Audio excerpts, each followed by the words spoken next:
युद्ध सरकार को परेशान करेगा, दो दो चुनाव विधानसभा के, लोकसभा के, लेकिन उससे भी ज्यादा महत्वपूर्ण यह हो जाता है कि शिंदे खुद आश्वासन देते हैं और उस पर खरे नहीं उतरते।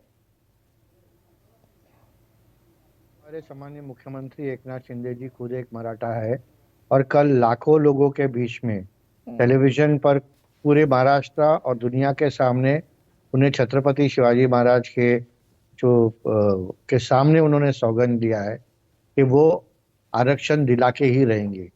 और जरंगे पाटिल जी ने भी कहा कि सम्मानीय मुख्यमंत्री शिंदे जी कभी झूठ नहीं बोलते और हमें विश्वास है शिंदे जी पे, देवेंद्र जी पे, अजीत दादा पे, कृष्णा हेगड़े, हाँ, कि आरक्षण हम दिला के ही रहेंगे।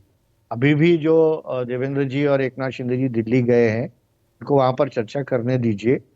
बिल्कुल यहाँ से पॉजिटिव मैसेज निकालेगा। हम हमारे मराठा भाइयों और बहनों के लिए आरक्षण देने के लिए प्रतिबद्ध है। और मैं आपको एक बात कहना चाहता हूँ, पिछले एक महीने में जो जरंगे पाटिल जी ने भी कहा, हम भी मानते हैं कि एक मराठा लाख मराठा है। जो जरंगे पाटिल जी ने कहा, जस्टिस शिंदे जी का एक कमिटी जो है वो अपॉइंट हुआ है, वो उसके ऊपर काम कर रही है। उन्होंने कुछ समय मांगा है। उसके अलावा निजामशाही के जो टाइम से जो कुंभी समाज में जो मराठाओं को आरक्षण मिल रहा था, वो सरकार दे रही है। अभी मराठा जो हमारे भाई बहन है, उनके मांग जो है वो भी हम पूरा करेंगे। हम प्रतिबद्ध है।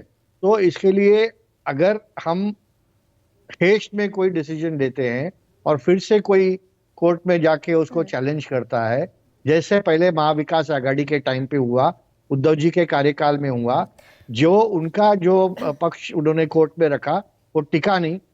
लेकिन कृष्णा हेगड़े, एकनाथ शिंदे ने तो मात्र 30 दिनों की मांग की थी, 1 महीना मांगा था, 40 दिन 41 दिन मिल गए, फिर भी नहीं हुआ। वो क्यों नहीं हो पाया, ये जरा समझा पाए अगर आप तो। देखिए गरिमा जी, एक प्रोसेस होता है कि कोर्ट में ये आरक्षण टिके, और दूसरी बात ये है कि जो आंकड़ा है, जो नंबर्स है, उसका भी एक डेटा कलेक्ट हो, और जस्टिस संदीप शिंदे जी इस पे काम कर रहे हैं। तो मुझे तो 100% विश्वास है। और सामान्य मुख्यमंत्री जी ने पूरे दुनिया के सामने कल सौगंध खाया, छत्रपति शिवाजी महाराज जी के सामने सौगंध खाया कि वो करके ही रहेंगे। और उन्होंने बोला कि जब तक मेरा आखिरी खून का कतरा रहे मेरे जिस्म में, तब तक मैं काम कर कर ये मराठा मेरे भाई बहनों के लिए मैं आरक्षण दिलाऊंगा।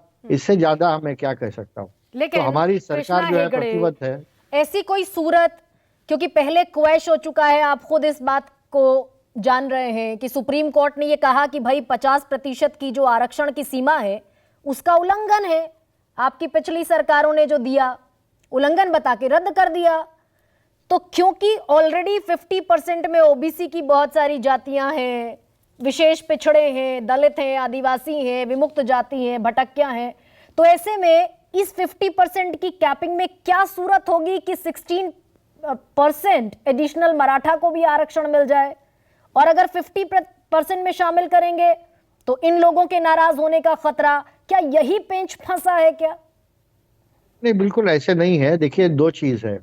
एक, जो मराठा है, वो सभी मराठा जो जैसे आपने दिखाया आपके डेटा में, वो अमीर नहीं होते। बहुत सारे गरीब मराठा भी है, उनको हम जो रिजर्व कैटेगरी है उसमें भी डाल सकते हैं। जहाँ पर इकोनॉमिकली बैकवर्ड सेक्शंस है, उसमें भी हम उनको एडजस्ट कर सकते हैं। दूसरी बात, जरंगे पाटिल जी ने ये कहा है कि जो कुंभी समाज के लिए जो प्राधान्य है वो मराठाओं के लिए मिलना चाहिए और सब मराठाओं के लिए मिलना चाहिए। तो जितना हम मराठाओं को वहां पर एडजस्ट कर सकते हैं दोनों कैटेगरीज में, वो भी हम करेंगे। सरकार इसके ऊपर तोड़ निकालेगी, बिल्कुल ये हमारे लिए एक चैलेंज है। लेकिन अगर कोई कर सकता है तो ये शिवसेना, बीजेपी और एनसीपी का अलायंस ही कर सकता है। कांग्रेस ये करने के लिए कोशिश की थी, उद्धव जी और कांग्रेस और शरद पवार फैक्शन ने, लेकिन वो हुआ नहीं और कोर्ट में वो टिका नहीं। वो हम सब देख रहे हैं कि उनका पूरा फेलियर है। ठीक है, अभी उद्धव जी ने कुछ कहा है इनके बारे में, लेकिन देखिए, जो व्यक्ति कभी कोविड में बाहर नहीं निकला, भूकंप में बाहर नहीं निकला, साइक्लोन में बाहर नहीं निकला, अभी वो कह रहे हैं दूसरा कुछ। अभी उद्धव जी के बारे में देखिए, सब जानते हैं क्या है क्या नहीं है।